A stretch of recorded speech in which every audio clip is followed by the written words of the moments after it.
What's up, folks? This is Tori, aka Wet Dirt. Welcome to another installment of 1 to 1827, where I am chronicling my walk, my experience from which was last week to 5 years. 1827 is 5 years. Um, And those are days, by the way, 1,827. Notice I keep saying 1,827, 1,827, 1,827, because I was forgetting that number as I was beginning to make this video. The guy behind me, that's my dad. Uh, I call him King Jones, Vern Jones. Um, he passed a couple years back. But that's a picture of him in his more lively days. Um, and back then, my dad was a baller, not an illegal baller. He was he was my very first example of what a true legal hustler does. He would flip houses. He worked on people's houses. He had properties. He actually had a home for where he was taking care of mentally ill men. So did a whole lot in his life. So my entrepreneurial instincts, I believe, come from him. Um, by the time I was born, um, he had regular jobs, but by the time I was born, I never seen him punch nobody's clock. I never seen him have to wait on no one, every other 2 weeks to pay him. So I guess that's kind of where I got mine from, and that's kind of why I started um, my lawn service. And had now I'm in the beginning process of another entrepreneurial experience that I'm going to indulge in, which is actually pursuing my real gift, which is music. I've been making music and I've been uploading music uh, on BeatStar. I got Beats for lease, man. I got them for lease, man. $25 for a 2-year lease. $25. You a rapper and you a singer. And I got 8 joints up there right now. And some of them are older. I got a few new ones up there. But over the coming weeks and months, I'm definitely going to be putting out more and more content.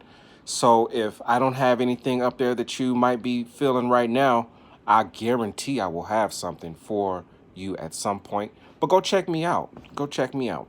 Um, so today's been a struggle. And actually, just me sitting here doing this video for y'all right now, um, it's making me feel better. But, there are times when I wake up in the morning and I have this uh, heaviness, um, kind of unsure. Sometimes it's pain, sometimes it's emotional pain, sometimes it's, you know, mental anguish that I've carried from the previous day that I've brought into a new day. And, my mood is not cool. And, I start my day and then the next thing I know, it's like a drudgery. I'm continuing to rehash negative thoughts and things that I wish that I had would have changed, and things I wish I would have said the previous day, or decisions I should have made or I didn't make that I was feeling guilty about.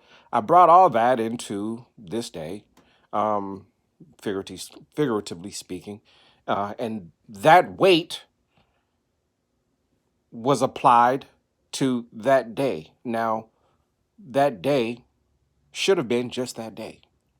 And, usually it takes me about, if I wake up like that, and let's say, for instance, I get up at 7 or 8 o'clock, 9 o'clock, maybe, depending on my work schedule, and I'm feeling like this, and then I'm feeling like this, and I'm trying to listen to something uplifting and I'm trying to get motivated by some music. I'm throwing on some Jay-Z. I'm throwing on some Kendrick Lamar, some J. Cole, but I'm still not feeling it. I'm trying to listen to Les Brown. I'm not feeling it still. I'm trying to, Abraham Hicks, Oprah Winfrey, Steve Harvey. None of those people are getting me where I need to get. And then the next thing I know, somewhere around 4 or 5 o'clock, something happens. And then I snap out of it, and then, I go about, I'm kind of back to normal, and I'm just kind of getting through it, and I'm able to get through the day. Well, I'm trying to get to a point where when I'm having those negative energies early on, trying to find, okay, this is what it is. This is how I'm feeling. Instead of taking 8, 9 hours to get to the point where I can smile or I can feel good about something, let's just try to cut it down to 4. Let's just start. Let's start slow. Let's try to cut it down to 4. So, I've said this in a video before that usually when you feel like you're in a bad space, one of the best things you could do is to figure out a way to try to help somebody. So that's what this video is right now. And it's not 11 o'clock right now, but I've been up since 6. Oh my God, it was like wait a minute, World War III. Trying to get out of bed this morning because I was just like, I was really cool most of the day yesterday, and then just a couple of things happened and it just irritated me so much, and it just kind of got on me. So I was trying not to have that energy when I woke up this morning, but I did, and I listened to some motivational stuff, and like it wasn't really, it was doing something for me. I was understanding where it was coming from, and I was feeling it, but my energy level was still low. And then it just got me to the point where, okay, this is that time where I need to do something to kind of be of service to somebody else, because at some point, somewhere, sometime down the line, somebody's going to be scrolling through YouTube and something from me might pop up on a day when they are just at their limit, and they hear what I've been going through and be like, you know what? Damn, what I'm going through really ain't that bad compared to that dude right there.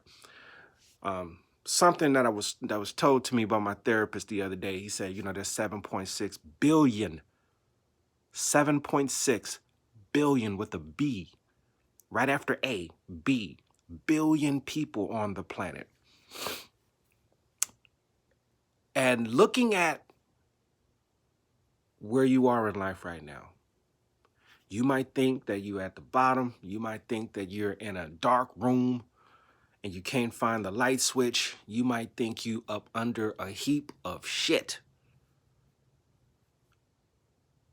But at least half of those people, of those 7.6 billion people, if they had the opportunity to trade with you and live their life instead of the life that they're currently living, there's a really good chance that they would trade with you.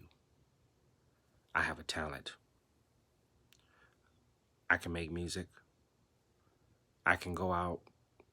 I can do yard work for people. Those are 2 assets. I also have a truck that can get me back and forth to work. That's a 3rd asset. I have a lawnmower. That's a 4th asset. I have a music studio to where I can make whatever type of music that I want. That's a 5th asset. These are all things that, when you are going through whatever your World War III is, there's always breaks in the fight. And when you can find a break, that's when you start thinking about, it's bullets flying over my head, and, I haven't really had a good meal in a couple of days, and I'm out here dirty and nasty and stinking and sweating, but, there's some people who didn't make it. There's some people who went through the very same thing that I've went through, and they quit. And they took a bunch of hurt. They took people's love and aspirations for them and their own gifts and dreams to their grave unfulfilled.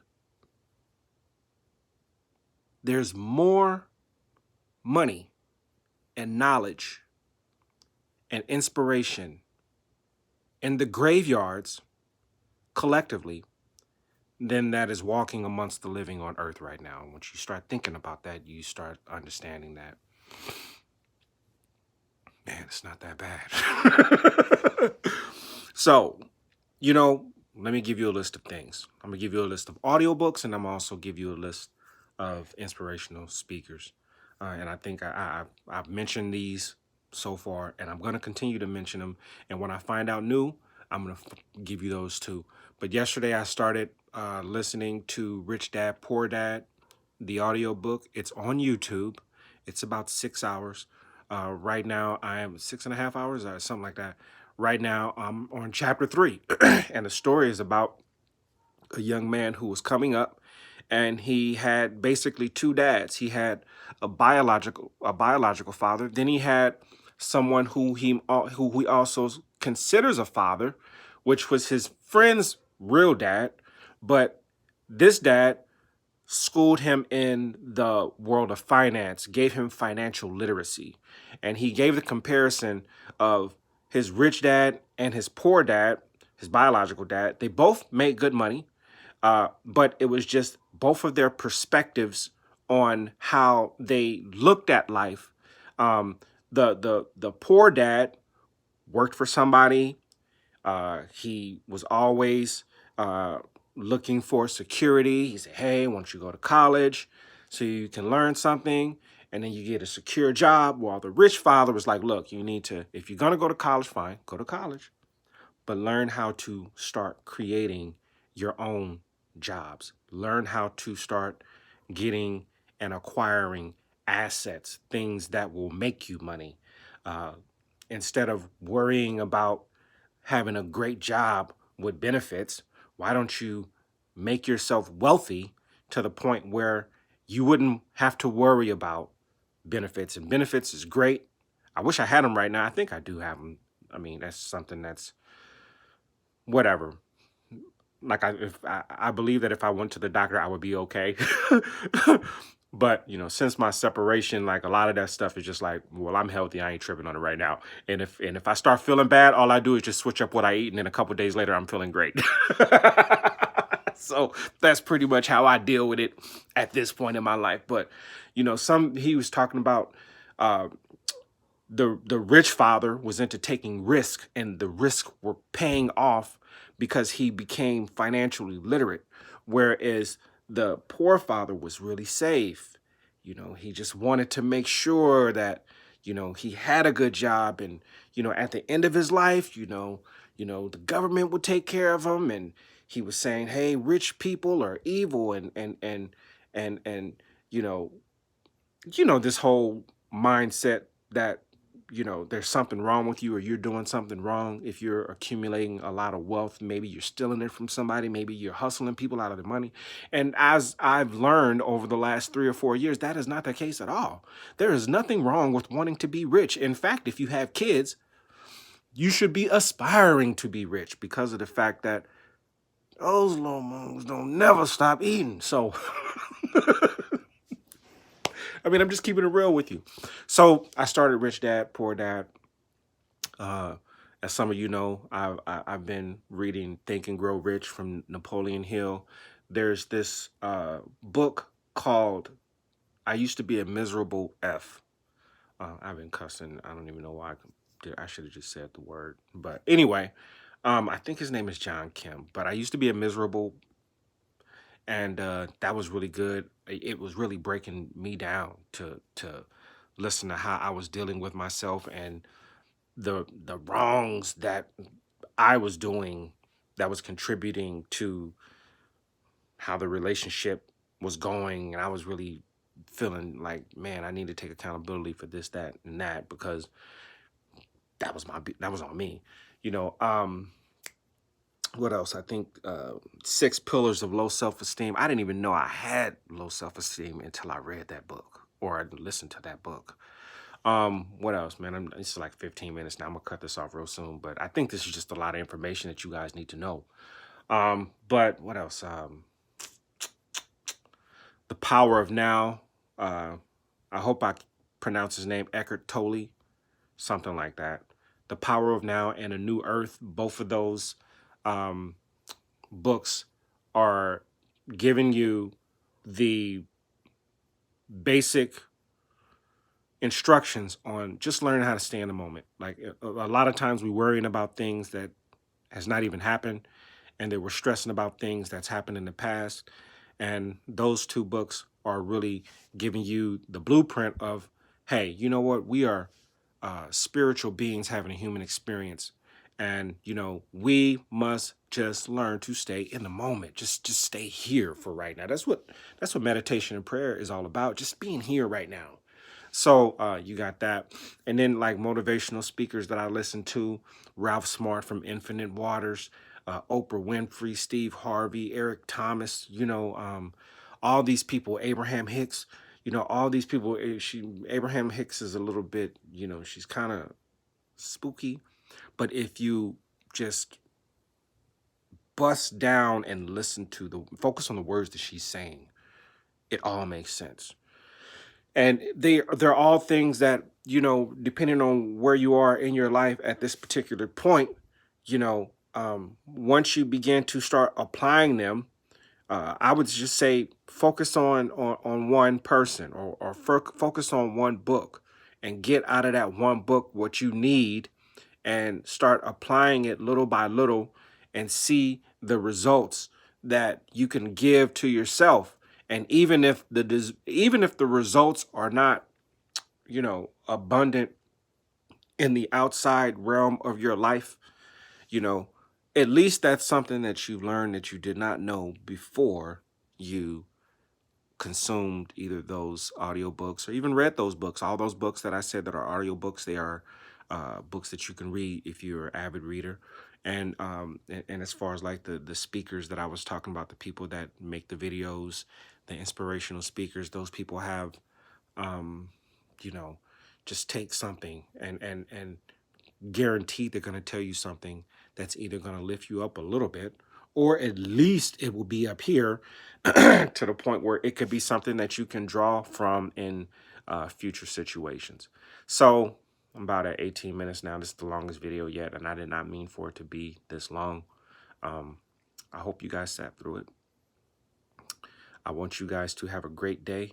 This is day 8 days in, and I've only missed one day. So I think if I was really keeping track, it would be 9. But hey, ain't nobody perfect.